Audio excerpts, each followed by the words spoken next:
Catch me solo at a Sixers game. Definitely worth it for those seats. There.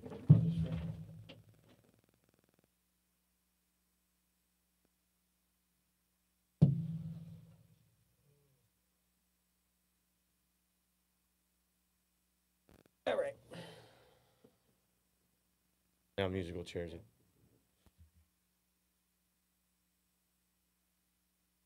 Hey, what's up, YouTube? We're going live on this one. We're trying a little piece of technology out on this video.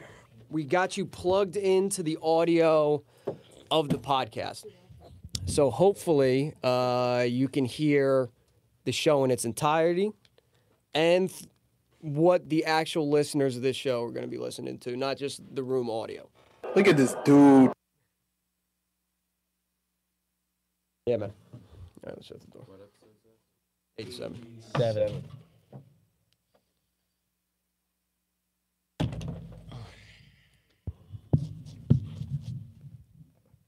Testing.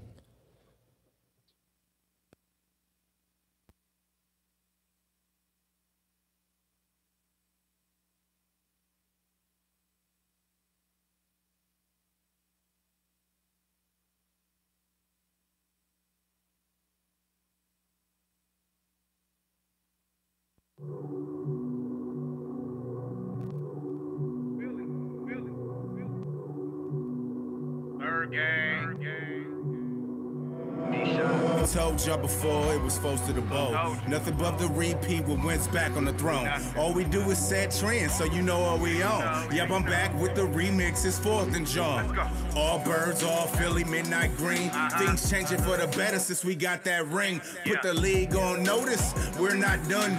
2019, we adding another one. Yeah, you heard me right on every Tuesday night. 8 to 10 birds of a feather, got that flight. Nothing but the hot takes. Back with the big facts for the fans, by the fans, exactly where we at. Pull up to the tailgate, stop by F1. Baptized by the Pope, been bass for everyone. Flying in from the West Coast, even overseas. Get blessed by Ginger Jesus, we disciples of the tree. E-A-G, wait, C-H-M-P.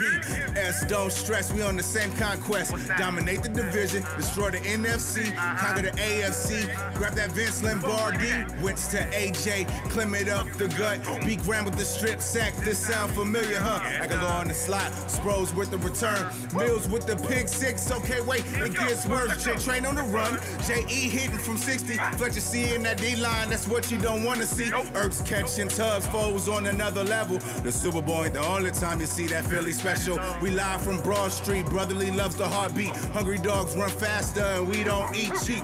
No one likes us and we don't care, cause we from Philly and we ain't never scared. Look up. But I just gotta know one thing. Are you ready?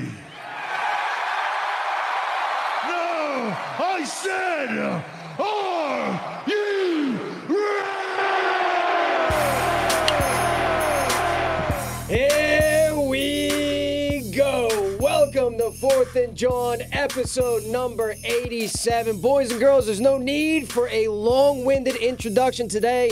We've got a lot to get into, including championship game reaction from the AFC and NFC championships, needs of the Eagles offseason. We want to dive right into that Eagles offseason talk and potential free agents to fill those holes. But first and foremost, I want to get into probably what was the biggest headline of the week for the Philadelphia Eagles, and that was an article written by one Joe Santoliquito. Look at this dude. Of the Philly Voice. And by now you have all read the article, possibly. By now you have all reacted to the article, possibly. So I don't want to dive headfirst into this thing or rehash out exactly what was said, but rather react to what was said in the article. First and foremost, I don't feel that this was a groundbreaking bombshell or big conspiracy theory that a lot of sports talk radio is making it out to be. In fact, a lot of what was said inside that article was duh and or hello sort of stuff. You know, stuff like, Zach Ertz got targeted too much, that the offense ran better with Nick Foles, and stats to prove that. But you don't need stats in order to look at this Philadelphia Eagles offense and understand that it ran better with Nick Foles than it did Carson Wentz.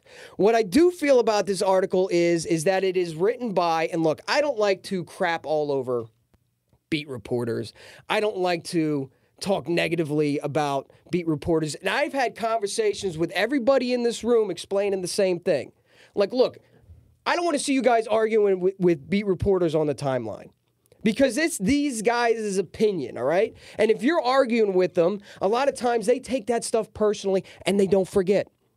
And subsequently, you might have to work with these people in the future, so you don't want to have to ruffle a couple feathers. But being as this is the top story of the week, you obviously have to address it. I feel like this is written by an individual who had a anti-Carson Wentz agenda, which is in the minority, who talked to a couple players who didn't say some flattering things about Carson Wentz, half a dozen players, that's 6 for you keeping math at home, which again is in the minority, and an article basically written for an audience that is anti-Carson Wentz, again, being in the minority.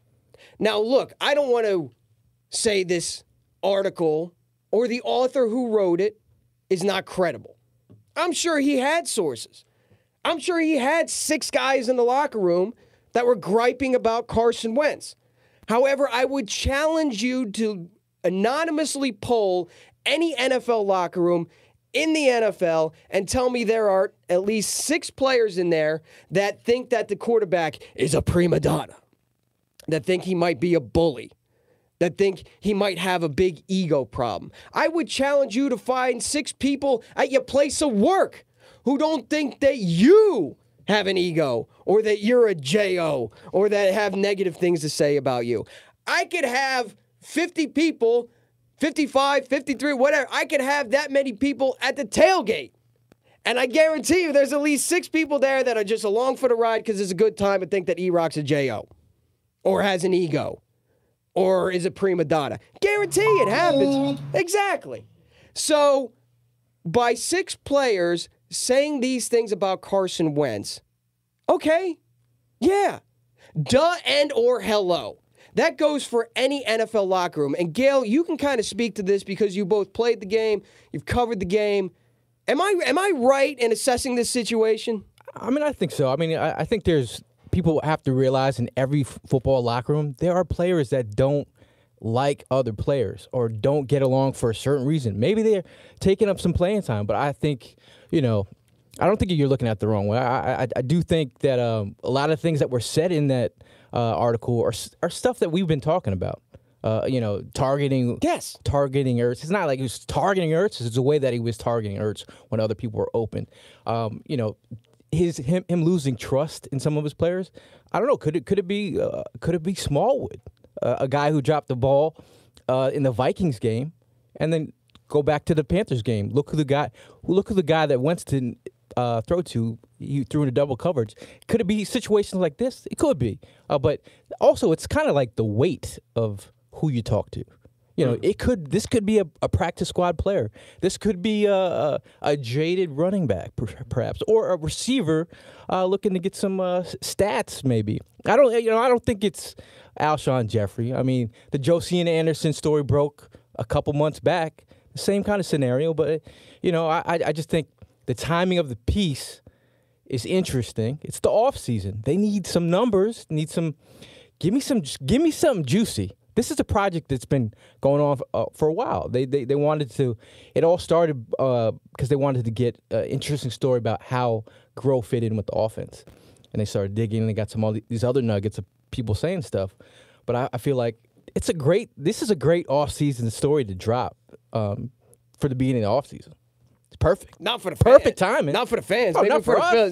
Maybe for Philly Voice. For clicks. Get those clicks up. Hell yeah. But listen, I've seen in my mentions, because I talked about it on Twitter, I tweeted a couple times about it, and I see people keep trying to give validity to this thing, like, wait, listen, where there's smoke, there's fire. Don't discredit the report just because you don't agree with it. And it's not so much that I don't agree with it. Like, look, again, I'm sure there are 6 players in that locker room that when Foles comes in, like, look, we had a brilliant, wonderful, exciting time the last 5 games of the season. It was awesome seeing Foles in there, beating the Rams, beating the Texans, the double doink game in Chicago, even at the end, even against the Saints. All right, that was an exciting game to watch. You thought they were going to come back and do it, but let us not forget that the majority of the 2018 Philadelphia Eagles season, our asses were seated firmly on the struggle bus.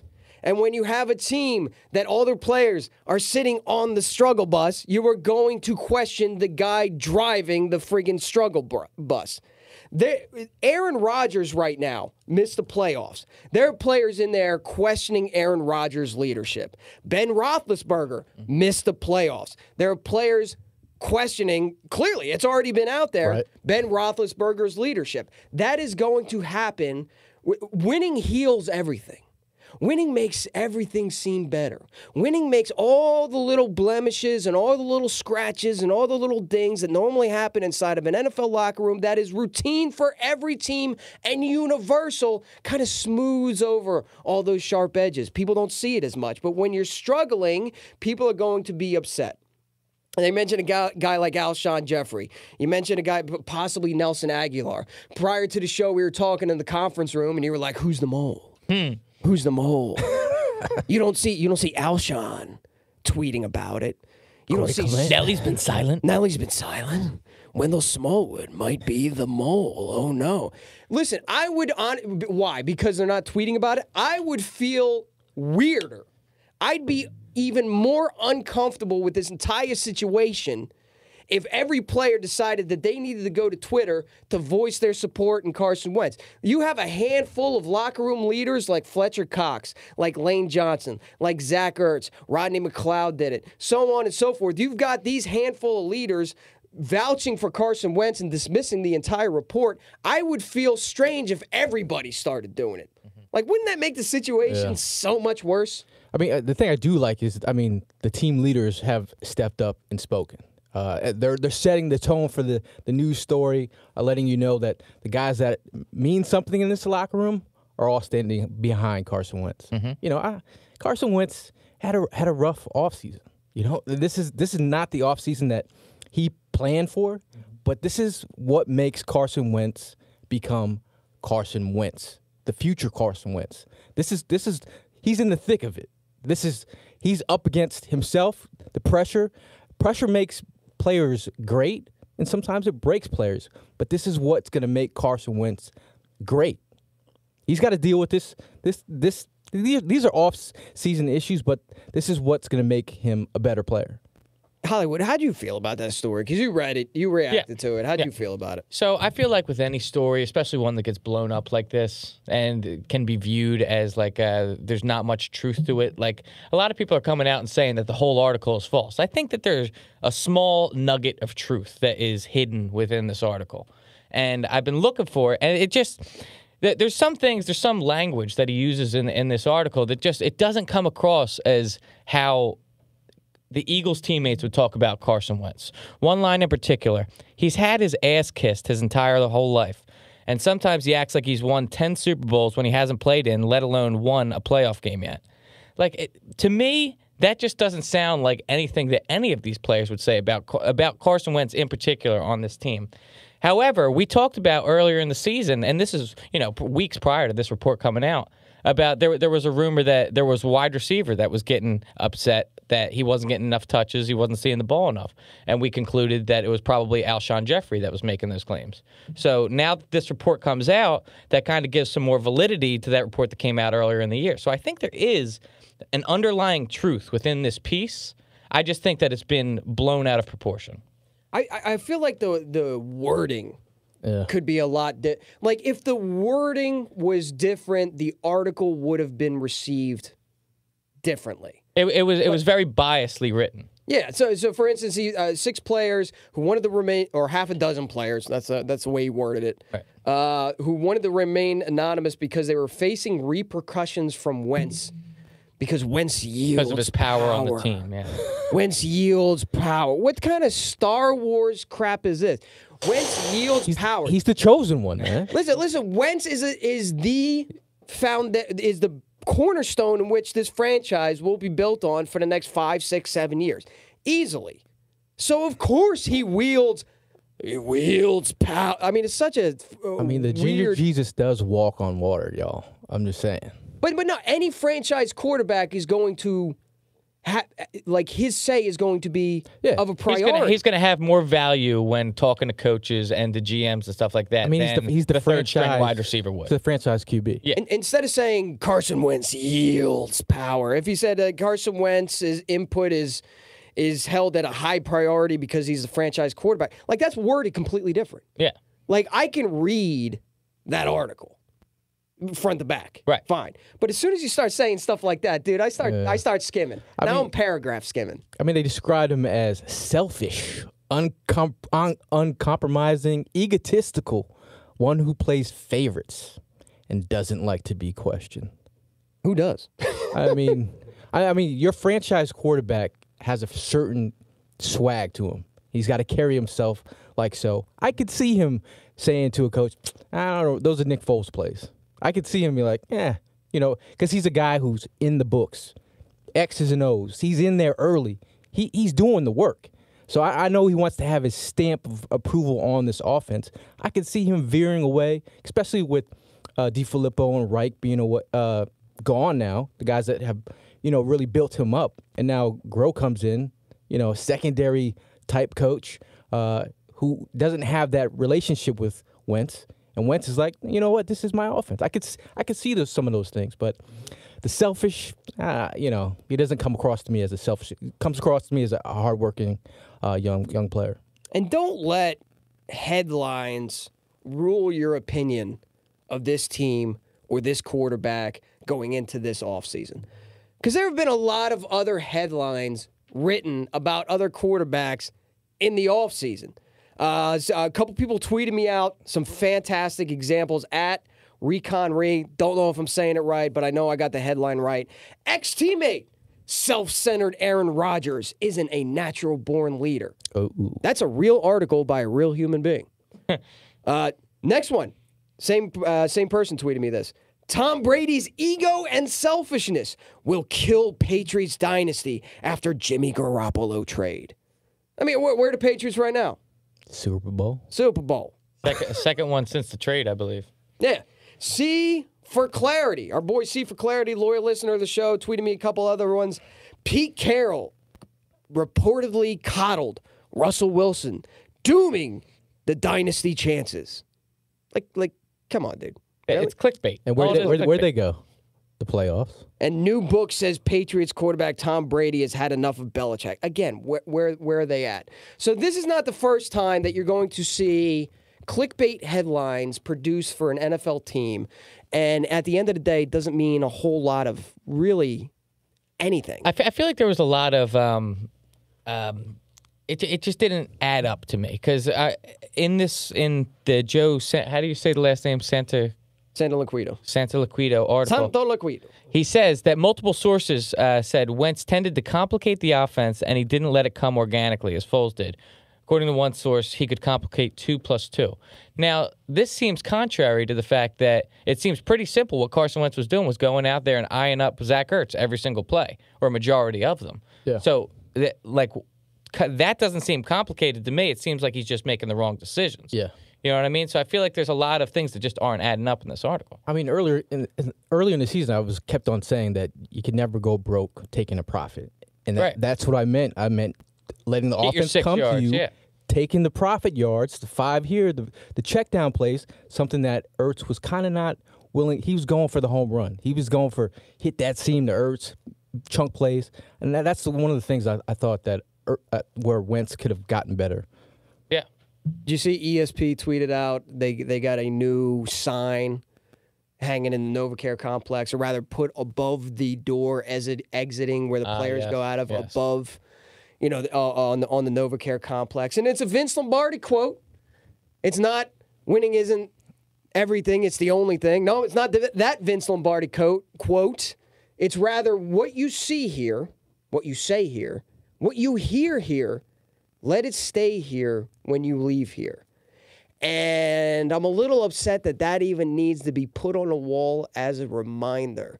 but for a tight-lipped organization and for such a great locker room, which was the catalyst to the Eagles winning the Super Bowl in 2017, the locker room chemistry, for the Super Bowl stuff to be requested to be taken down in the beginning of the season. Yeah. And now at the end of the season, replaced with a quote that basically says, keep your friggin' mouth shut, is disappointing.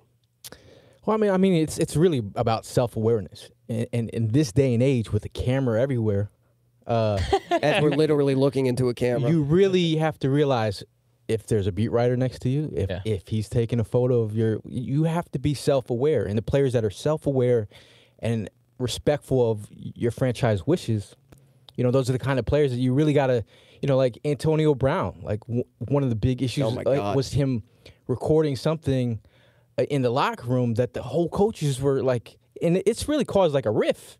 You have to realize that where you are at all times.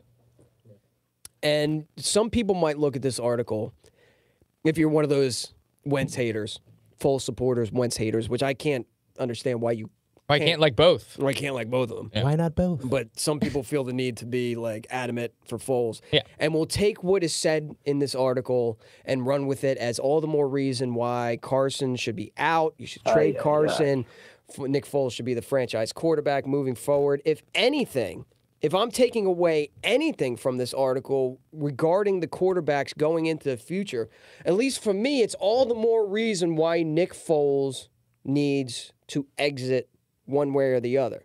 Because the fact of the matter is, if Nick Foles is in that, or Nick Foles remains a Philadelphia Eagle, again, either through picking up the option, deciding to stay, franchise tag, whatever it might be, Carson Wentz is always going to have the looking over the shoulder syndrome and always have that in the back of his mind. And if it's true that this guy is complicating 2 + 2, you can't then add a multiplier to that with the fact that I got to worry about getting hurt, not playing well, because Nick Foles is right there. Right. I mean, if let's say, for instance, the Eagles come out in the home opener in the 2019 season, and he throws a couple picks, and the crowd's booing, and the crowd's doing the Foles chant.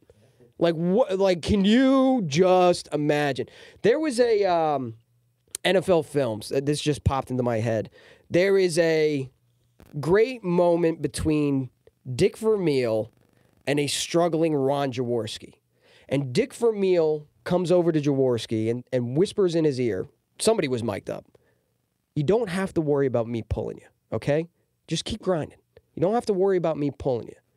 Well, that's not going to be the case if Nick Foles is still around, because you've got a Super Bowl MVP, the guy who brought you your first Super Bowl championship, and a guy who brought you to the postseason last year sitting right behind you, who, by the way, the crowd's going to be what's the most popular position in Philadelphia sports history? The backup quarterback. It's well noted. Yep. It's well noted. All the more reason why Foles has to exit one way or the other. I mean, that's why we want the Philadelphia Carsons, right? Said the article. I mean, but what said the T-shirt? Said the T-shirt. New T-shirt just dropped. But anyway, I really think that this coaching staff has done a great job of protecting Wentz this offseason, or during the end of the season. It's a matter of protecting his psyche. I mean, he's a young quarterback. He's 27. He's getting up there, but it's about protecting what is to be Carson's. This position, everything they've done to get Carson, they've risked everything to get him for a reason. Because he's a great player, and he showed that. So now it's about letting him know that this is your team. Like there was moments when Montana got traded and they gave it to Steve Young. You have to let the player know that this is your team. And everybody knows that. And if you take from anything in the article, you can tell from what people are saying that they know Carson Wentz is the future of this franchise. Even the players have come out and said it themselves. The players that have come to Carson's defense are all not just saying that all this article isn't true or what's being said, but they're also going forward and saying Carson will be the starter, start 2019. Like they've already made that decision. And again, if you read the tea leaves, And Carson Wentz is exactly right. Between what Howie Roseman and Doug Peterson said in their postseason press conference, between what the players are saying about Carson Wentz publicly on Twitter right now, you read the tea leaves, not really hard to read. You don't have to do 2 + 2 and complicate it. Carson Wentz is your franchise quarterback moving forward. When did we start talking about Carson Wentz in year 3 like we talked about Donovan McNabb in year 8, 9, 10? Like, when did this become a thing? Because a lot of people, like, listen, the later stages of Donovan McNabb's career, what's the grumblings that you heard about Throwing McNabb? the worm burners. Well, inaccurate. Yeah. Okay. Not clutch.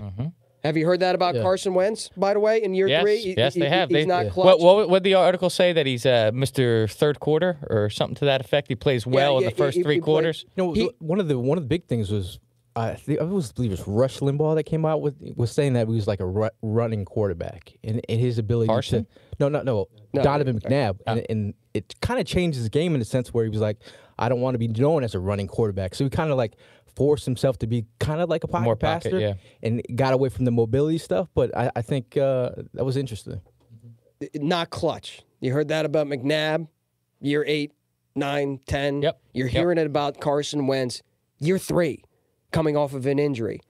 Only plays with a lead. Can only win if he has a lead. Same things were said about Donovan McNabb, years 8, 9, and 10. We're talking about Carson Wentz, year 3, coming off of an injury and injured again. Talking about leadership. Donovan McNabb's not the locker room leader. He only gives you what you want to hear. He's kind of to himself. Maybe even plays favorites. Remember when the locker room was divided with Terrell Owens? You had factions in the locker room. You had Donovan guys and you had T.O. guys. Yep. This kind of stuff happens in an NFL locker room. But my point is, why are we talking about Carson Wentz in year 3? First year, showed flashes. All right? They didn't make the playoffs, but showed those flashes that make them special. Year 2, MVP caliber season. Prior to the injury, lighting the league on fire. Year 3, coming off of injury, misses the first 2 games, and then has a fractured back, or what became a stress fracture in his back, which I am convinced happened in week 4, and moved on from there. All right, why are we putting the same adjectives to Carson Wentz this early on in his career that we did about Donovan McNabb later on in his career? When did this start to become a thing? I mean, it's different. Nowadays, everyone's got to sell something. You got this sells stories. Yeah. I really think, like Carson Wentz was injured. Like if you haven't paid enough attention to Carson Wentz over the years, Carson Wentz did not look like himself. Like we watched him in practice, in training camp, games after games. He was not himself. And I think the thing with Carson Wentz is he couldn't not go out there and perform. Even though he knew he was hurt, he was going to go out there and perform. Because going back to the pressure thing about losing his job, he's looking over his shoulder, and he wants to be the face of the Eagles team. I just think he's also that's he's how a competitor. That's how he's built. That's how his mentality. He does not want to lose, and he wants to go out there and. You look at the Carolina Panthers game, that one time he tried to run over a linebacker. Yeah. That's how he's built. The Jacksonville Jaguars game. A guy coming back from injury who tries to tackle a linebacker like he's a linebacker himself. That's how he's built. So as a young player, you just have to let him not hurt himself. What do you think happens with Nick Foles? Because I am so convinced about this tag. I am just... Tag and trade. I am just neck deep in tag and trade. What do you feel about like the future of Foles? Because the tag and trade thing, I've been getting some pushback. Honestly, don't really see any other option. Personally, what do you? I mean, I think if he walks, you end up getting that comp pick next year. It's not the sexy idea, but like if you in other scenarios, do they want to risk that comp pick because they could lose out on that? Do they want to pay a Nick Foles all this money and then now get stuck with him? But like I said, when we were talking before the show, Eagles don't do anything. They don't gamble like that. If there's a trade and they want to do a tag and trade, that they have a suitor. and there's a couple suitors. And we were looking at the quarterbacks. The free agency market it's weak. It's weak. I mean, the top liners here are Teddy Bridgewater, Tyrod Taylor, and maybe a 36-year-old Ryan Fitzpatrick. And then back after that, Brock Osweiler, Robert Griffin, Trevor Siemian, Josh McGowan, Brent Trevor Hundley, Siemian's still in the league. Geno Smith. Ugh. Do you see any Super Bowl MVPs on there? 2019 is not the season to go into the offseason needing a quarterback if you're an NFL team. That is a miserable situation to be in, and desperation drives up the price. Yeah. That's all I'm saying. And I 100% agree with you that the Eagles aren't the type of individuals or the type of organization to really take gambles on such things. And chances are that if Nick Foles was to reach free agency, the Eagles opt in, he opts out, pays him back. He pays the organization back $2 million to earn back his freedom.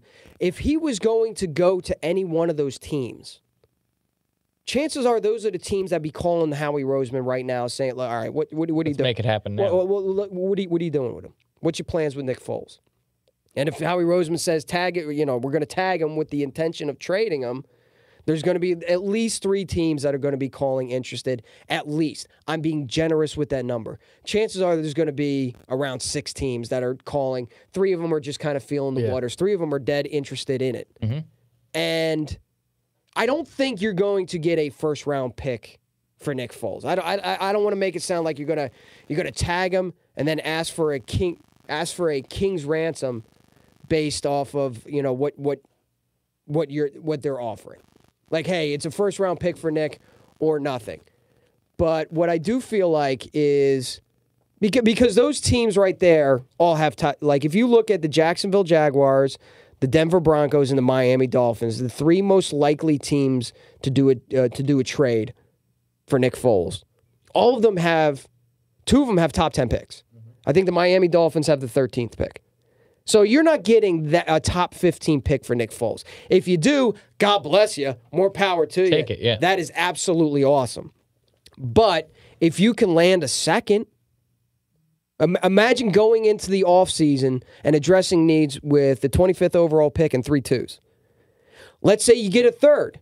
Let's say just to get the quarterback in the building, listen, we're that desperate for a quarterback. There's nobody else out there that we want. There's nobody in the draft that we're absolutely in love with or feel like that we can't get in the second round.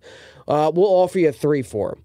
Okay, you're getting a 3 this year. That basically makes up for the Golden Tate trade. Does that not make sense? Yeah. Even if you desperation, you rolled the dice, you played the cards, and the cards only offered you a 4th-round pick. Let us not forget, boys and girls, that a 3rd-round comp pick is not for the upcoming draft. It's for the draft afterwards. And compensation picks happen at the later round of the part of the draft. It's not like they're happening in the beginning of the 1st round. Am I right or am I wrong about that? But you also can trade those comp picks, too. You also can trade those comp picks, but they happen at the later round of the draft. I'd rather take a 4th this year, which gives me 3 4s, which is enough ammunition to move up into the 3rd again. I'd rather take a 4 this year than a maybe 3rd, a possibly 3rd.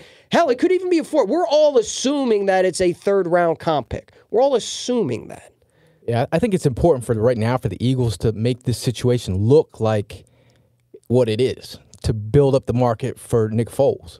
Okay, that's where you want people to think, like, this is what they're going to do, when actually they know the scenario and they're hoping that someone buys into that. But thinking about Nick Foles, I think he's a perfect player to be a bridge quarterback. You look at Alex Smith, the Chiefs draft Mahomes, sit him for a year, let him learn how to be a professional.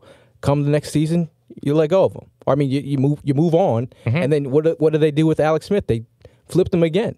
So I mean, having Nick Foles, a guy, if you talk about Jacksonville Jaguars, think about their locker room and the situations that they had with all, the players, fighting, or like the background noise that you've been hearing.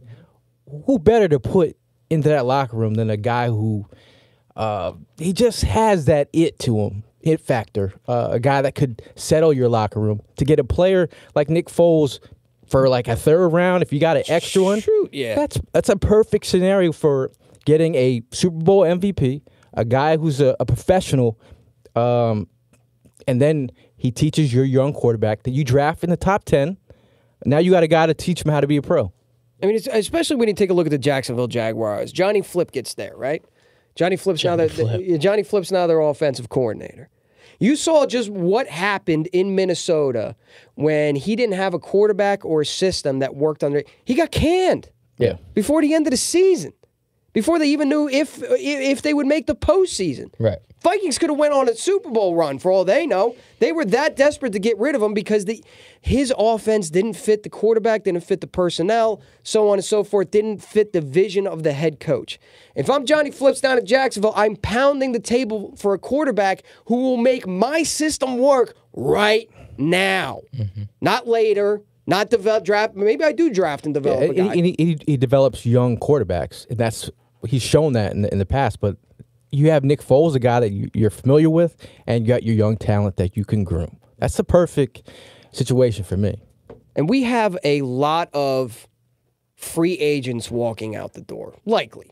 When you talk about like Brandon Graham, Chris Long, guys, there's going to be a lot of holes to fill. Jordan Hicks, possibly. There's going to be a lot of holes to fill on this team. Not to mention the fact that Carson Wentz and it's going to happen, that boom contract, it's coming. Yeah. Oh, it's coming. 30 plus. 30 plus. And the longer that delays, the more the price gets driven up, especially if he has a breakout year next year like he had during the 2017 campaign. Would it be advantageous to sign him now? Possibly, but I'm saying the number would be lower, no? Number would be lower. It might we ultimately expect the number to be through the roof. So if we sign him now, it might kind of suppress some of that. Like, listen, you are the franchise quarterback. You don't have anything to worry about. You are our future moving forward. But also, too, that being said, it is incumbent upon this front office to surround Carson Wentz once that contract happens with young, cheap, inexpensive talent to not only replenish, quote unquote, the farm system to kind of take a baseball term, but to extend the championship run next year. Because I still think this is a championship football team. I mean, there's a window. Yeah. That's the thing that you have to realize. There is a window that the Eagles have to operate in and think that, if they wanted to win another ring on the quick fast, there's still pieces in place to make that happen. But you have to supplement it with draft picks. And the Eagles, listen, it's been hit or miss with their draft picks. They've gotten some of them right. They've gotten a lot of them wrong. So the more that you have, it increases your percentage or that organization's chances of hitting. And if we walk into Tennessee, into the draft, and we have the 25th and 3 2s, what are the needs that we're walking into this offseason with? There's a lot of needs that'll help supplement that talent with top 60 talent right then and there. I mean, this team is going to have a lot of needs going into this offseason that need to be addressed before the freaking season. Otherwise, that championship window can close just as quick as it opens. So, Gail, that's a great transition. That was a phenomenal transition. I got to pat myself on the back for that one. Gail, give me your top 5 needs for the Eagles offseason going forward. Thinking about, I'm a draft dude. I'm always talking about draft and always trying to do my homework.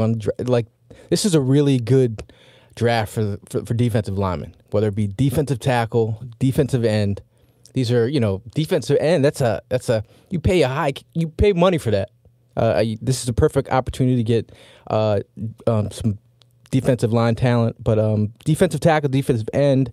I'm going to go offensive tackle, some linemen, safety, and running back. All right, so hold on. I'm going to write this down. Run through me real quick your top. I'm going to go DT. DT is the top need? Yeah, DT. Okie dokie. The end.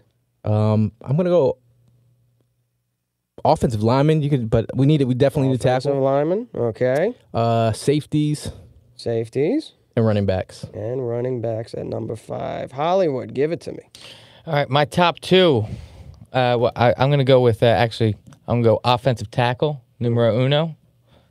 I'm going to go cornerback, number 2, after how thinned out we were during the season because of injuries and Sidney Jones not panning out the way we thought he would. I'm going to go offensive guard, number 3. I'm going to go running back, and then I'm going to go edge rusher.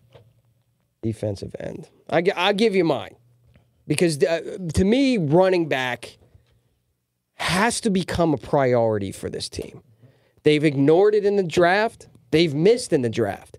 And if you take a look at their championship run in 2017, granted, albeit running back by committee, you had Jay Ajayi, you had LeGarrette Blount, you had Corey Clement, you had a little Wendell Smallwood, and the old seasoning of Sproles, as we like to say it here on the 4th and JAWN podcast. That is a stable of running backs who get the job done, and the Eagles were ranked close to tops in the league as far as rushing offense. That chews up time of possession, that takes pressure off of your quarterback. That all that can lead to is good things, especially if you have a 3-down back.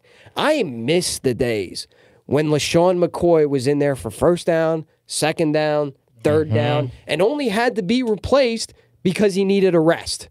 And that's when you saw the other running backs, Barner, Smallwood, whoever it might be, come in and kind of give that guy a little bit of a spell. I miss the days of a Brian Westbrook who stayed on first down and second down and third down and who could be trusted on all those downs regardless of distance because they pass protected well. You take now. Granted, the New England Patriots aren't doing it with a bell cow running back, nor have they really ever done it with a bell cow running back. Well, I mean, they did draft Sony Michel. Sony Michel, okay, which is a guy that I wanted. Yeah. They drafted him right before us last year. But the Patriots historically, they've also won games with White. Yeah, at James running White, back. Yeah, James White. So you take a look at like Todd Gurley. You take a look at the running back situation in New Orleans. The successful teams will have that either one or a pair of running backs that make a difference. That's important to me. So to me, running back above anything else. And I doubt they'll draft it in the first round. I doubt they really go out there in free agency and spend money on a running back because that's just not the way you do it. Yeah, I think they'll get a guy that they could lean on in free agency. But this draft in the second round, this is where you can hit on some players. It's been a decade since the Eagles have really spent draft capital on a running back. And that was the last time it was LaShawn McCoy in the second round. Oh, it's been that long. A decade, bro. Since they really spent a lot of time on the running back position. That's interesting. My next one is defensive end, because I do believe that Brandon Graham at the end of the year or in free agency walks. I mean, teams are going to overpay for edge rushers. There's a lot of them. There's a list of them. Yeah. And we'll go over briefly the list, but there's a list of edge rushers that are going to be available there in the free agent market. And out of all of them, Brandon Graham might be the most cost-effective for a team. Yeah. But again, I need to see Derek Barnett step up. I need to see him be more than just a rotational guy, because I was told that Derek Barnett was going to be a beast. He didn't really have an opportunity this year, though. He didn't really have injury. With the injury. He could have been playing injured too as well. I need him to step up. You can't go into the season with Michael Bennett being your number one pass rusher with 1 year left on his deal.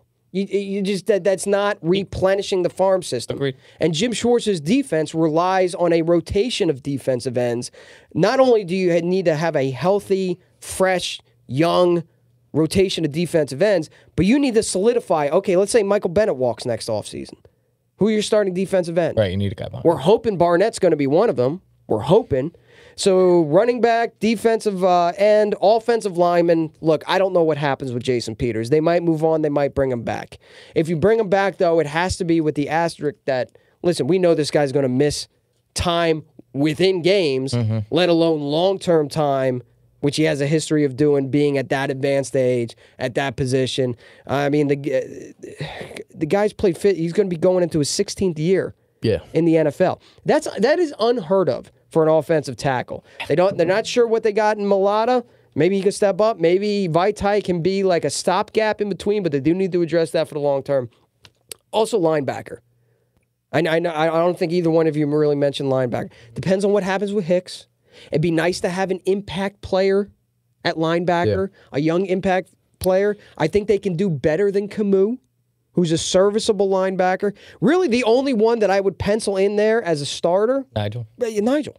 Yeah, I know they talked about the guy who runs the Senior Bowl was talking about this year is a great year to get a linebacker in day 3. There's a lot of linebackers that you can get in the 4th and 6th round. So I think that's where the Eagles should target a linebacker. And lastly, I would say safety. I'm not sure. McLeod's coming off of injury. He's getting due to be paid a boatload of money. Well, way more money than the production is worth. Yeah. at the safety position. Not to mention that Malcolm Jenkins, look, what is it, 10 years in the league now? Yeah, 11-3.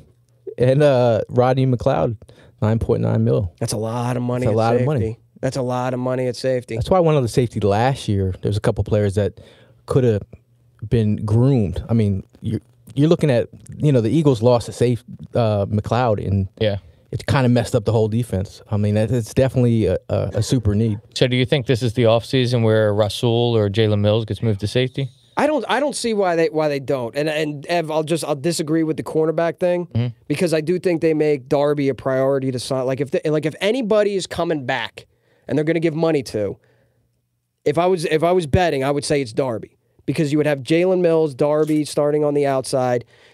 They hit on Avante. Let's face it. What was Avante? A 4th round pick? 4th round. They got value out of that pick. And they got depth in LeBlanc, honestly. And now you've got depth in LeBlanc, who could at the very best be competing for the starting nickel corner position spot. I feel like one way or another they have to start teaching one of these younger guys. I didn't even mention Sidney Jones, by the way. Yeah. They have to start teaching one of these younger guys how to play safety. But to go back to your Darby thing, I'm not sure if a corner on an ACL, if I'm paying money for that, with all the guys they have on the roster. I agree. I don't know. We'll see. But they could get a discount though. They could get a discount, absolutely, being that he's coming off of injury. But let's say you don't sign Darby. Who are your starting outsides? Jalen Mills, maybe Vontae Maddox, maybe Sidney Jones. There's a lot of Rasul Douglas. There's a lot of maybes there. I mean, but I'm giving him a shot though. There's a lot of maybes at the. I'm giving him a shot though. That's what I was saying. Yeah. Okay. There's a lot of gray area there. There's a lot of gray area, but I feel like Sidney Jones. Let's Ben Simmons this thing and say that this year was your rookie year because you played some absolutely meaningless. So we're giving him a mulligan. Yeah, we're giving him a mulligan. Now this is like 2 years after the injury. Yeah, you have to start. So this is where he had an Achilles injury. Yeah, that's not. Speaking of, how confident are you in Brooks coming back? That was part of my offensive guard. That was the most excellent point. That is the most devastating injury probably out of. For a big dude too. That's for a big dude. It's hard to come back when you take a look at all the injuries that the Eagles have sustained this season, excluding Carson Wentz, that Brooks one broke my heart. Yeah, because Achilles, dude, we are not seeing him week 1. No, we're not seeing him. That's a devastating injury, especially for a big dude that for an All-Pro. Yeah, for a Pro Bowl. Speaking of All Pros and Pro Bowlers, Jason Kelsey talked about the retirement thing. Yeah, he danced around it. I mean, so I do think he's coming back, but it does make you think about the depth that we have on the offensive line all the way across. Yeah. So for the second week in a row, I've listed out all the potential free agents that could fill all these holes. And for the second week in a row, as I peek over at the clock, we're running out of time.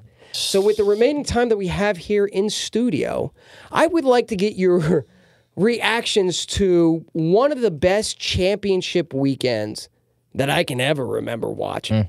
I mean, an absolute advertised. It was amazing championship weekend to watch. Gail, what was your reaction to the teams moving on in the Super Bowl and the games before that? I mean, two overtime games, championship games. I mean, really? I mean, there was drama. There was the refs blowing calls that we predicted at the beginning of the season. We said that refs could determine who goes to Super Bowl on a big play, and we got to see the revenge of the Saints players taunting us, and then we get to see them get booted. But also, we got Brady versus Mahomes, the old versus the new. We got to see Uncle Andy almost make it in. There was a lot of storylines in it, but the one storyline that stick to me is that Eagles could have did the damn thing. Are you Alvin Kamara? No, I'm just saying. I'm saying. Are you wooding me right now? I'm not wooding. I'm just saying that. Are you throwing the wood at me? I'm just saying that watching these games, I thought the Eagles would have had a chance against these teams. Did you see? Did you see the article where what was it, or the tweet rather, that the Saints season ticket holders are filing a lawsuit. Oh, it was phenomenal. Oh, dude. The level of butthurt. I thought that the Minnesota just drinking the tears, man. Yeah. And they're Saints fans are making voodoo dolls out there. One of my coworkers has a friend that's a Saints fan. That the company that makes voodoo dolls can't make them fast enough because they're selling out. Dude, they're bringing ref voodoo dolls. dolls. Weird. Ref voodoo dolls. I absolutely love the fact that the New Orleans Saints fans and players alike and owner, even the owner and the head coach, going out there speaking about how they got screwed, how they got jobbed. We would have won. We would have won. We would have won. And just because that guy, it was a blatant penalty. All right, can we all agree in the room? No, it was 100% a penalty. That it was an egregious penalty. It could have been called one of three things: Hit the helmet, pass interference, hitting a defenseless receiver, or helmet to helmet. Somebody was recording a video about 20 rows up in the Superdome, and the sound of that hit resonated up there. It was loud, and they didn't call it. What makes me suspect, look, I don't believe that any games are fixed or the refs have their hands in any game. I refuse to believe it because although I am a NFL Illuminati believer, the games are not fixed. I do not believe that. But when that play happened, it was right in front of the ref. It's not like he had an obstructive view. And in fact, one of the other refs came running down the sidelines like, do we call the flag? Do we call it? Do we call it? And the guy vehemently waved him off. Like, no, don't call it. I got $2 million on this game, bro. $2 million. And then you look at the flip side of thing, that Tom Brady roughing the passer call. Come on, bruh. Come Gets on. karate chopped in the shoulder. I mean, I think moving forward, they do have to look at penalties. Someone has to be the judge, jury, executioner. That's not on the field. An NFL ref that's sitting home in New York City, saying, "Bruh, throw the flag." Yeah. It's a flag. The NFL altogether has to figure out what to do with the penalty situation. And by what I mean by figure it out is not add more rules or add more opportunities to take away from the game and give the referees more face time. What I mean by that is not more flags, because you saw an incredible championship weekend that if you were a football fan, just straight up football fan, it was 7 hours of just pure bliss watching those four teams go at it. But at the end of the day, like you predicted in the beginning of the season, as many NFL fans worried at the beginning of the season, the outcome arguably could have been dictated by refereeing and penalties and stuff like that. You couldn't have put together two better games for the NFC and AFC championship game. Yet it is all tainted by your referees who are trying to enforce the rules that you put into place. The game, and this is the first year that gambling is legal. That was my thought. This is the first year gambling is legal. There might be a little truth to the Illuminati. Maybe I might have to look into this. That ref was bird boxing, man. He was bird boxing because you could have. What? What penalty? What penalty? I didn't see I don't anything. see no stinking penalty. But listen, New Orleans Saints fans, take it like a man. We had to sit here and take it like champs when you were dreams and nightmares in the locker room and wearing the ski mask. Try to man up, dude. Try to man up and realize that, or congratulations on being back-to-back Woody champions. Let me leave it like that. Go cheer yourself. EAGLES, Eagles.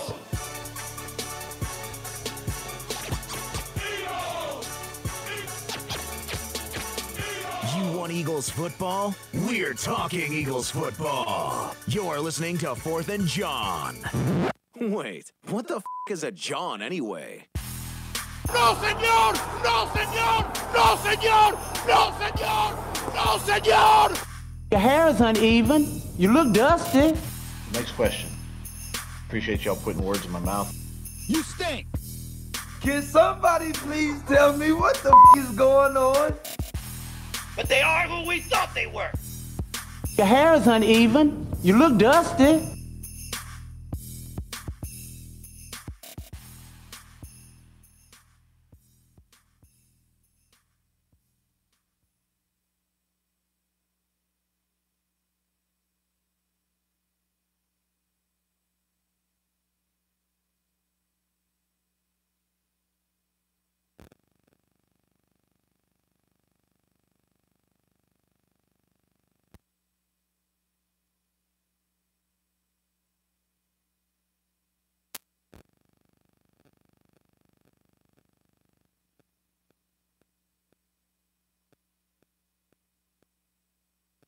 He's got to talk into a mic for them to hear him. Can you hear us on the video? Yeah, you have to talk into a mic for them to hear you. Can you? Hey, you hear me?